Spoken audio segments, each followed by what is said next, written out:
T-minus 10, 9, 8, 7, 6, 5. All three engines up and burning. 2, 1, 0, and liftoff. Hi. You've stumbled into Citizens of Tech, a podcast for total nerds about technology of all sorts. It is not too late to turn this podcast off even now. You can save this part of your brain for something else.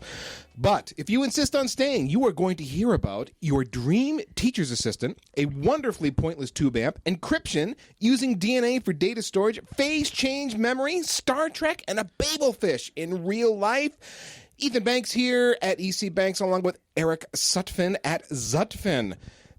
Now, Eric, you said you had got a bunch of new followers on Twitter this week. How did you manage it? I posted a bunch of stupid junk.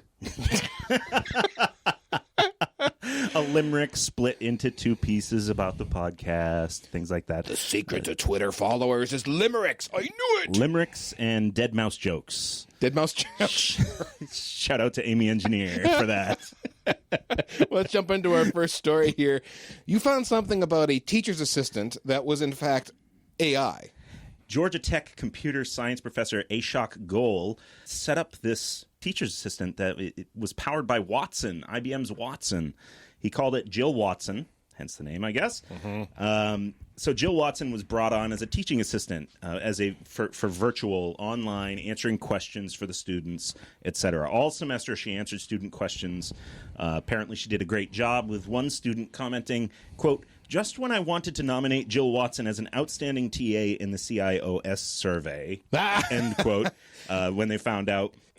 So the class did not know this was AI. They did not know. Wow. Yeah. So okay. They just thought it was another teacher's assistant who was answering their questions, when is this assignment due, or, whatever. So the instructor fed the AI data from the class forums, essentially making it a subject matter expert. So this thing just chewed on all the data in the forums. All the questions you get over and over again, exactly. And so on. Now, you have a predictable question set and answers, feed it into the Watson engine. Yep. And the more predictable, the easier it was. There was a lot of tweaking required because he and his human teaching assistants also tested and tweaked this for months before putting it into place. So similar questions initially caused problems, such as where can I find assignment 2 versus when is assignment 2 due? Because just parsing that, they're both asking about assignment 2, so therefore assignment 2 is bleh, It didn't have any context for some of these questions initially. So he added additional logic to deal with it until the results were acceptable. And he basically, the article quoted him and said, "I cannot create chaos in my classroom. Jill had to be almost as perfect as a human TA, or I am."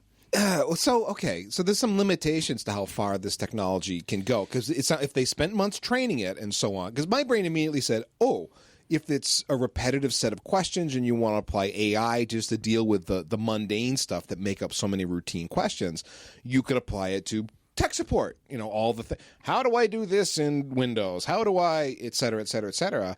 But if there's a intense training process involved in this class, it had to have been a pretty finite set of questions. Yeah, however many questions there could be for the specific things related to specific lessons, Right. I'm sure, at least to some degree, there was a known, quantity of results that would be required. Well, if it was like Windows tech support, it could be like, have you rebooted? Have you rebooted twice? And then it's a fairly finite set of answers. Pretty much. So there was actually a threshold for when Jill, quote unquote, would respond to a question, or if she would leave it for a human.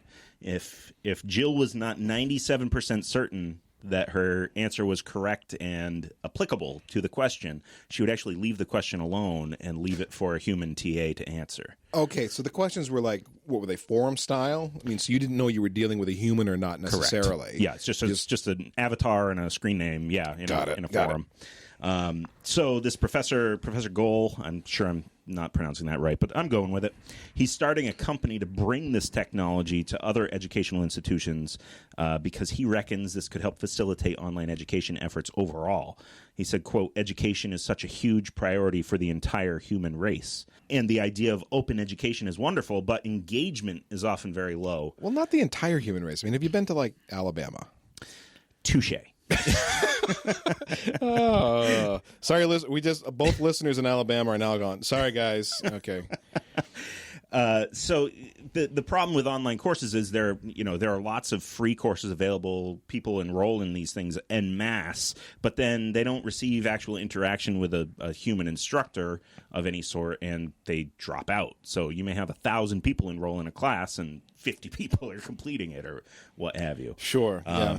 So one of the things that the professor said was a really fun thing in this class has been once students knew about Jill, they were so motivated and so engaged. I've never seen this kind of motivation and engagement. What a beautiful way of teaching artificial intelligence. Well, that is interesting. I've done some of these open classes, or at least tried to. Yeah. There's the joke.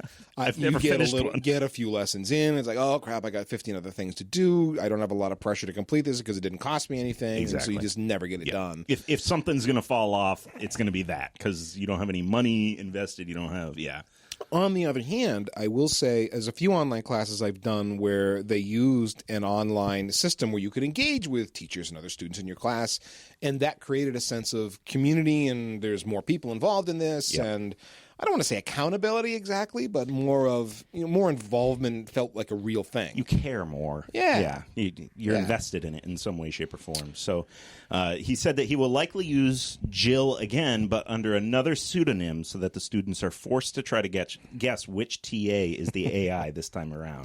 Turing tests all over. Yeah, it's pretty cool. Your comp sci course is one big glorified Turing test. So I found a Kickstarter project that's interesting. This to looks me. cool. Well, so many of the Kickstarter projects are fund my album or fund my comic book or fund my board game, which fine. Okay, here's a Raspberry Pi 2 tube amp. So they took a Raspberry Pi 2, right, the little guy. Yep. That cost whatever it cost, sub $100 for this thing. Yeah, and added a tube amp to it. So I mean, if you're an audio nerd, this is your project. This is your thing, your Kickstarter that you want to back. And the whole idea is it's a tube amp for your headphones, or alternatively, if you want, you could take the output, feed it into an amp, and then listen through your regular stereo. In that way. And the whole idea behind a tube amp is it brings that warm analog sound to digital recordings have been criticized for being a little bit harsh, a little bit bright isn't quite the right word. I think harsh is maybe the best word to describe that. Sharp. Yeah. And you get a warmth from a tube amp. And so what a cool way to bring that warm analog sound to the world, but by sticking a tube amp on top of the Raspberry Pi 2, which is exactly what they've done. They've taken a board, and there's a 40-pin connector on the Raspberry Pi 2, so they stack this thing up, and then you can if you go up to the Kickstarter page, you can see the tube sitting right on top of this whole assembly. They got heat sinks on it and all this stuff, and then the output. And it does make the Pi 2 look sort of tall. I mean, it's instead of being this little like rectangle, small thing, it's kind of like this big square cube monster now. It's retrofuturism. Yeah, you could say that. The tube, by the way, is your choice. So if you truly are an audiophile nerd and you are so into it that you can pick, well, just how warm do I want the sound to be? What color do I want the sound? I know this tube will bring me the properties I seek. This is your project. You can put whatever tube you want in that'll fit into this set. You can match the impedance to exactly match your headphones if you know what your headphone impedance is. So if you want to back this project, it's going to be fully funded by Monday, June 6th, 2016 at 5:45 Eastern Daylight Time. And I just checked it before we recorded the show. It was at 658 backers, $90,922, which is kind of awesome. Their initial goal was $20,000. Wow. And so they've moved way beyond into stretch goals, and they're going to include audio adapters for different things that you can feed with this amp now. It's just a neat I mean, I don't think I'm going to back it personally. I just thought it was really cool. Yeah. We should set a Kickstarter for $20,000 to get 90. I think we should do that. We'd have to have a product, though. I think that's the catch. Yeah, Nothing? I got nothing. Okay. Onward. Well, you dug into encryption a bit. Yeah, so lately I've been paying more attention to encrypting the sites that I have dominion over. Yeah, and with what you do for work in the background and your secret double life, you should be encrypting friggin' everything. And my triple life, yes. So I wanted to talk a little bit about let'sencrypt.org. A lot of you out there probably are familiar with it. It's basically an open consortium of organizations that have set up certificate authority that you can get SSL certificates for your website for free. They are good for 3 months, I believe it is, and then you just issue a renew command. It's a lot easier if you're running on a Nix box than if you're running on Windows. IIS is doesn't play quite as nicely as Apache and Nginx with it, but just to back up here, though, I mean the thing here, I used to have to pay some amount of money per year. $50 from some certificate authority, right? It wasn't a ton of money, but it was a thing. It depends on what certification level you want. If you want, Now we're getting to a point where the certificate authority, the whole point behind a certificate authority means this is an institution you can trust to issue you a certificate that validates you are who you say you are. Yep. So you don't want to fake that. It's got to come from an authority that will do the due diligence required before issuing the certificate to you, that you are and you represent a particular organization or identity, or else the certificate isn't interesting. It's not worth anything. No, Right. exactly. So these guys are doing this for free? Yeah, it's Mozilla, and there's a slew of companies that are behind this. I think Google's involved because the whole idea is, the entire internet should be encrypted. There's really no excuse, they say, for websites to not be encrypted anymore. Google's pushing you'll get higher search optimization if your site is encrypted. HTTP2 is certainly pushing us in that direction. Yep. Yeah, if you want to take advantage of that, it has to be encrypted.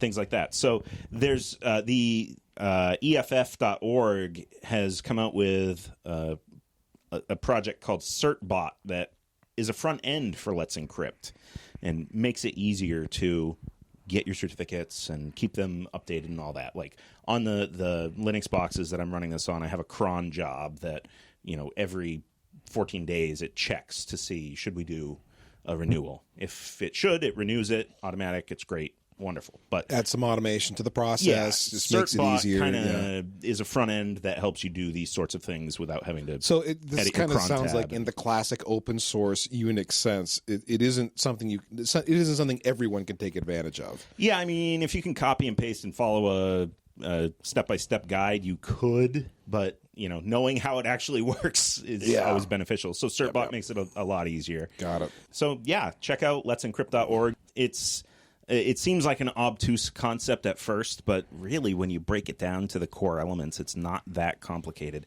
The implementation is more complicated than the raw concept. It's mostly math going on in the background. At the high level, right, it's kind of easy to understand. When you get down under the hood is where it gets complex, and there's crazy math people that are behind the different ciphers that go into authentication and that go into payload encryption and so on. And this is where, by the way, some of the weaknesses in encryption come in, because some of these ciphers have been hacked in such a way that they can reverse engineer what the cipher was, or they can predict a key. Yeah, in near real time for some of the weaker cipher suites. Yeah.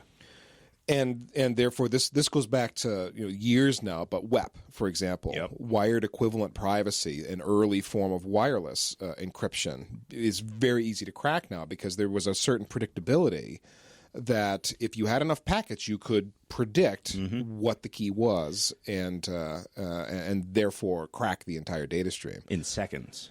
And right, it became trivial eventually to get initially that. Was a couple minutes, and then it became literally just a few seconds. GPUs have been applied because of their heavy math computational abilities.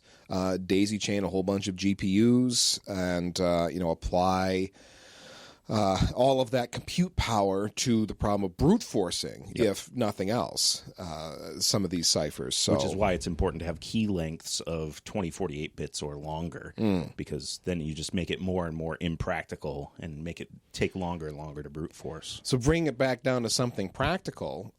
If you are going to your bank, for example, and you look in the browser address bar and it says HTTPS, or it's green and it's got the padlock next to it, and you hover over that with your mouse, you'll get information about the certificate.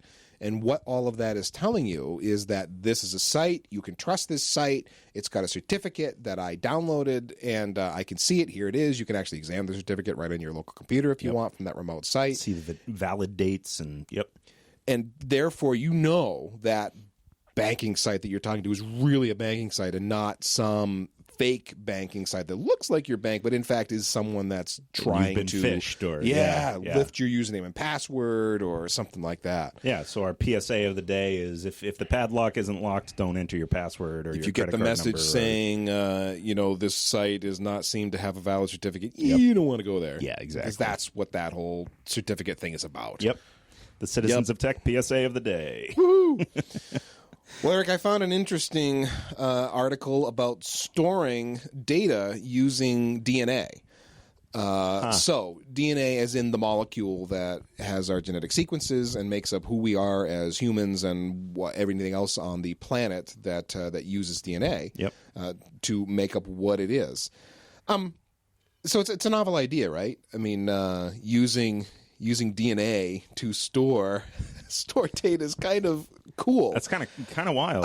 Well, I mean, because that's what it does by definition. It is a data chain. But if we could use it to store data, what does that get us?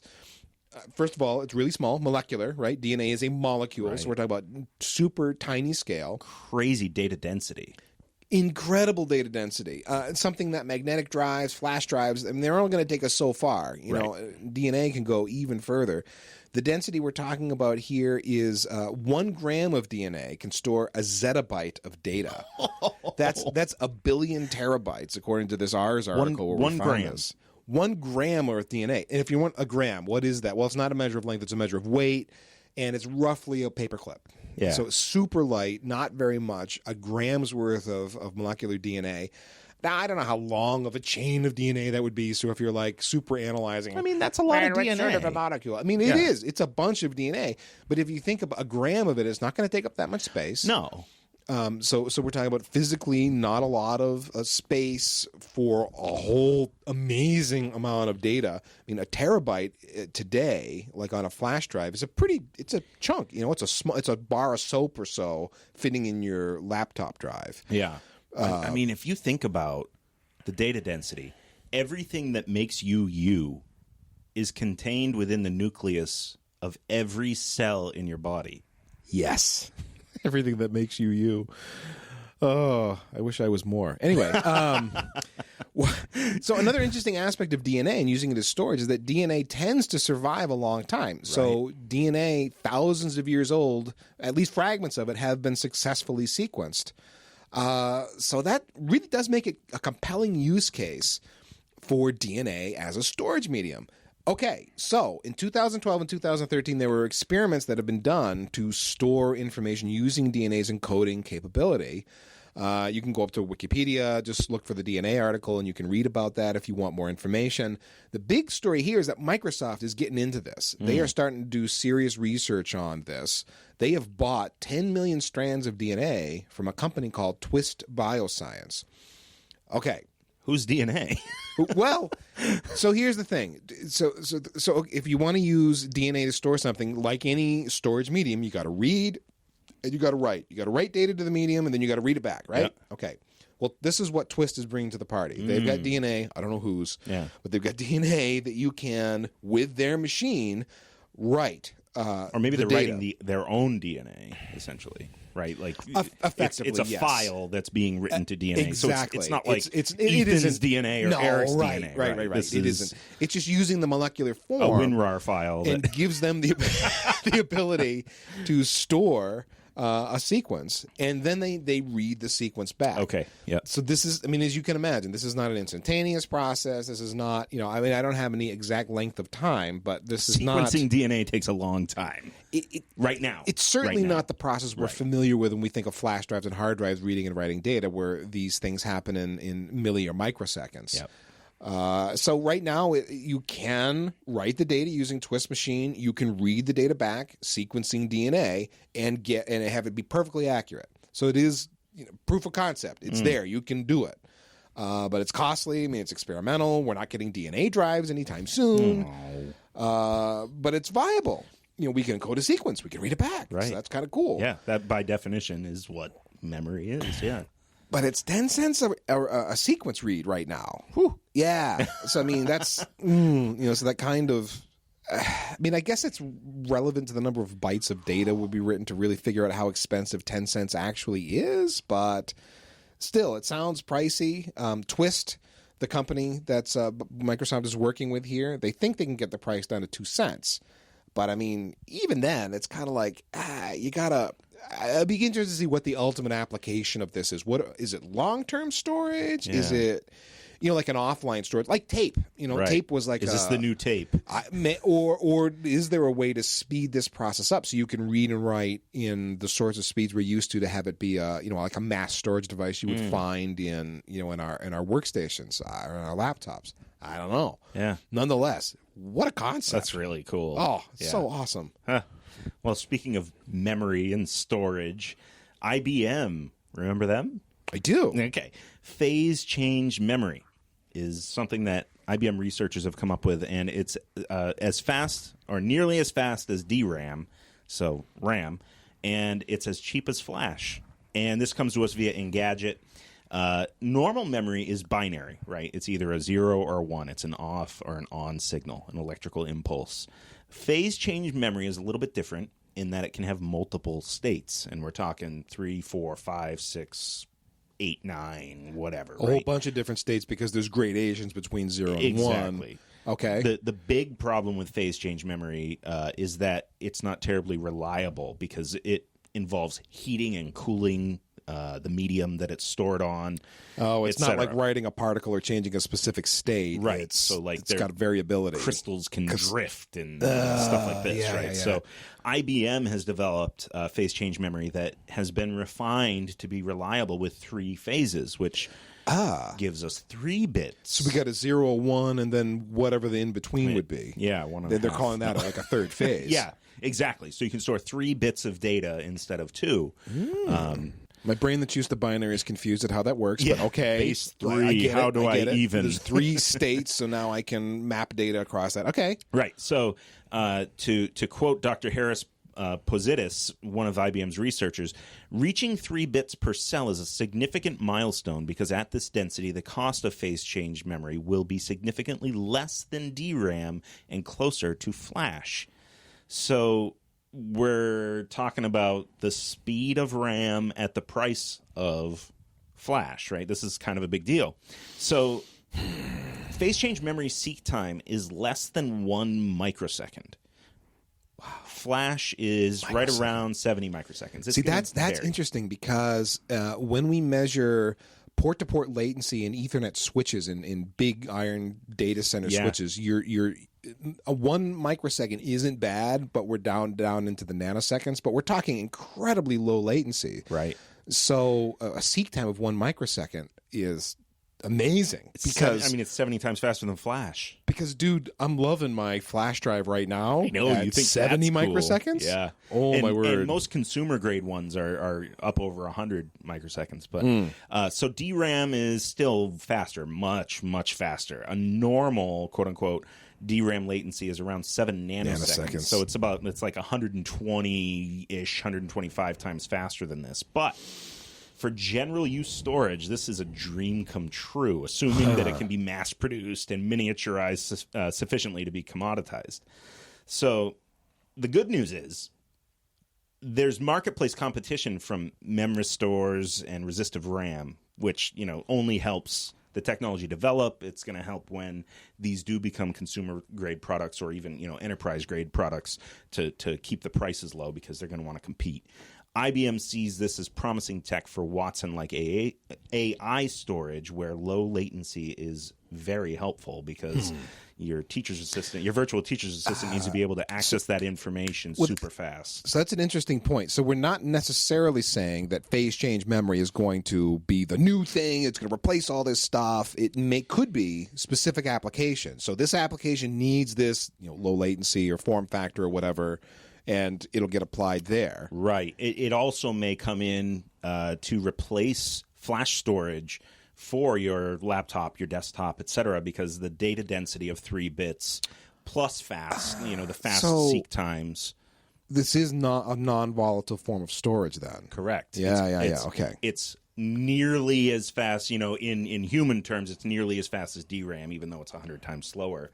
But it's not thousands of times slower like Flash. So one of the applications here is, say, mobile phones, right? Your OS can operate fully off of phase change memory, potentially. Boot up in a second and a half. All of its working memory set exists in that phase change memory. So forth. What's interesting is that there may need to be new bus technology. I'm wondering, just to access this, because we got low seek time. I'm wondering if there's also going to be a challenge just pulling memory. Because it's not just the seek time; it's also the ability to actually pull the memory out. How wide is the data bus? How much data can we pull through? Yeah. Well, we need a new memory bus architecture to be able to maximize the benefit of what phase change can bring us. Right. So interesting stuff. Wow. Future stuff. So another future stuff, January 2017, Star Trek, a series, is coming to CBS. So Trekkies rejoice or fear or something. Quake. Yeah, it's one of those, is it going to be good? Did you like the new Star Trek movies? I'm okay with them. I enjoyed them. There's issues. People that are hardcore into the storylines and what is canon in the Star Trek universe could complain, etc. But in any case, CBS, January 2017, it is a series that appears to be tied to the new movies, the Abrams stuff. Lens flare. Yes, lens flare. Apparently there's new characters, there's new storylines, and it's not... This is all rumor stuff right now, okay? Sure. But supposedly it's not going to take place on the bridge of the Enterprise or some other ship that's on a voyage through space, I guess. It's all rumors. Let's see what happens. I know, right? But, anyway... And another point about this is CBS is using this as a vehicle for their up-and-coming video-on-demand service. That's the way the article reads, so it's going to be a hook. You want to watch the new Star Trek? Well, you got to get our service. Terrible marketers. Just, they're bad people. It should be on Amazon Prime and convenient for me because that's the way I wish to consume it. Don't you understand? Because I already pay that subscription fee and I don't want to pay it. I don't want to pay yours. I'm hopeful, I'm hopeful, because I am a Star Trek fan. I do love the series. I've watched all of them or almost all of them. I haven't watched the Enterprise series with Scott Bakula. I haven't actually seen that one, but I just finished Voyager not that long ago, and I've been kind of on a Star Trek holiday. Yeah. Because I got Star Trek'd out. We're taking a break. Yeah. But I'll get back. It was pretty serious, but we're taking a break. Yeah. Exactly. But I'm ready to give it a go with Scott and see how that Enterprise series was. It only lasted 3 seasons or something before they binned it, so it's not much to get through, and I should watch it because I'm a Trekkie. I never really watched anything past The Next Generation. I know that's probably nerd heresy. So what's it like to suck, huh? Don't mess with my Lord of the Rings. Oh, and in other nerddom, there's of course the Hitchhiker's Guide to the Galaxy that we refer to often on this show, and in there is featured the Babelfish. And you went and found a real life Babelfish. Yeah, so this thing is, all but the Babelfish, right? So Waverly Labs is the name of the company that's making this product. It's called the Pilot. It is a wireless in-ear headphone or earbud with accompanying smartphone app, and it offers translation in real time for various languages, including English, Spanish, French, Italian, Hindi, and probably more, but an exhaustive list wasn't available as of our recording date here. So I want to know if it can interpret my Indian friends who speak English and I struggle to understand them. Will it do that? Presumably, if they speak in Hindi, it'll work.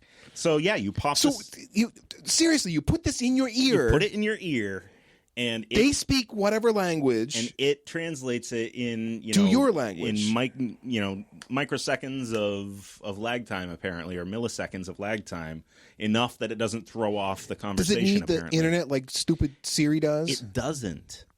Really? So you can use this offline. Like if I'm a Verizon customer, if I go to Europe, I don't need an international data plan to use this thing. So I could actually use it, or I could just learn the language myself and not be the dumb American that can't learn another language. In America, the only culture that matters is American culture, even when we travel abroad. So if y'all don't speak English, I don't know what the problem is. Why don't you speak English? That's right. That's right. The language of freedom. Okay, so as long as I've got the self-confidence to have this thing sticking out of my ear. Yeah, well, you barely even see it, and it comes in multiple stylish colors. Okay. It also comes with a match for the other ear, so you can use this like Bluetooth headphones to listen to music, and all. You could listen to the citizens of tech via your Pilot earpieces. If you do that, send a picture. That Seriously, would be amazing. that would be amazing. Of course, if I had to guess, there's only is this like Google Glass class of expense? Is this going to be super expensive? I heard, this isn't on the official site anywhere that I saw, but I heard via another article I was reading that it's supposed to only be $129. Man. So if it's actually that cheap, that's incredibly reasonable, honestly. Wow. It's a pretty cool product. It really is sort of the real Babelfish. Super cool. I mean, obviously it's not going to be every language in the world, but if you it's only limited by the app that backs it because it's tethered to your phone. So anyone could technically build a translation package for it. So there's got to be a catch here. And one catch that's popping in my head is if you use Google Translate, it leaves something to be desired, okay? Terrible often, yes. So I'm wondering, how effective this will be. If it's good enough, it's good enough. Right. Because if you can get by, that's fine. Donde está el baño? Right. Okay, well, there's another thing here that pops into my head because it is actually only the one way. I mean, if I'm in English and I'm in Spain and I need to speak Spanish, I can hear what they're saying, but how do I tell them what I'm saying? I'm not sure, but if I was the one developing this, I would have the ability to type in what I want to say into the smartphone app and then have it speak it to you so that you could then repeat it. This is complete conjecture at this point, but does make sense. That is the major weakness that I saw, and that is the solution that I thought of. Boy, that plus I don't remember the name of it, but there was an augmented reality app where you could, with your smartphone camera, look at a sign that was in a language you did not know, and it would overlay that sign in your language. It's amazing. I've used it.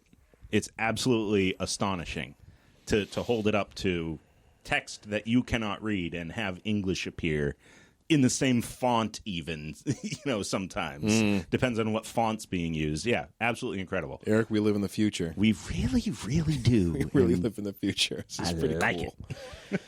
Oh, man. So onward to content I like. What'd you find? Speaking of technology, a book that I picked up called What Technology Wants. It's by an author called Kevin Kelly, who is actually a founder of Wired magazine. Does technology want money? Technology wants $17 on Amazon. Kindle? I'm not sure on Kindle. I got the physical copy. Oh, you killed a tree. Awesome. Yeah. Okay. Yeah. And actually, I bought it at a local bookstore because I'm like that guy. But you can wow, totally you're get so it. hipster. You got to grow your right? beard longer. I drove here in my Prius. Oh. And I just shaved my beard, so whatever. So what technology wants, it really was a fascinating read. Kelly sort of approaches the subject of technology as more of a force of evolutionary will, right? Technos. It's a thing. It's not just gadgets and so widgets and he's gizmos. attributing more living attributes to it, or just cultural sort of living, right? Because he looks at it as a force that drives innovation. The technology from the wheel to space shuttles, SpaceX landing on a ship in the middle of the ocean, right? So a bit of philosophy baked in here. Yeah, there's a little bit of philosophy, and I found myself going, I don't know about that quite, but it was a really, really good stretch of my understanding of technology in several ways. It's a unique and compelling thought experiment, if nothing else. How many stars did it get? So on Goodreads / Amazon, there's sort of the same thing. It has a 4-star out of 5, and I agree with that. It's not flawless, but it's solid. I did enjoy it. Fast read? Relatively. It took me a couple of days to plow through. A weekend, okay. I think, basically. Yeah.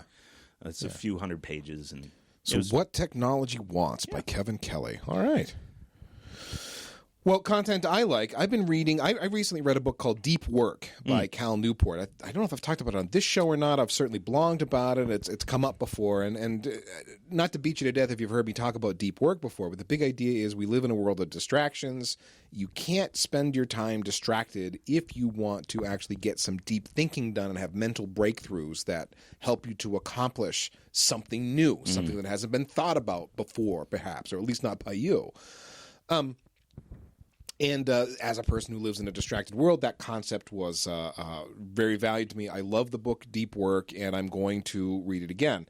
Now, Cal Newport, who wrote that book, not only has authored that book and some other ones, but he's got a blog. And he doesn't write a lot, but when he does write, it's pretty interesting. And so I appreciate, he doesn't blog a lot, so I'm not drowning in content of his to read. But when he does publish something, it's always been interesting if you're the kind of a person that liked deep work, which I was mesmerized by that book. So when he writes on his blog, it's usually, it's about deep work kind of related stuff, getting things done. And all of his articles are really thought-provoking. They're interesting anecdotes, people who've been dealing with deep work concepts, how they're getting things done, how they've overcome distraction challenges in their life, statistical analysis studies, sharing that sort of information that really prove his points and bring out in real life how deep work has been impacted by our internet-based society and alarms and alerts going off constantly, et cetera, et cetera.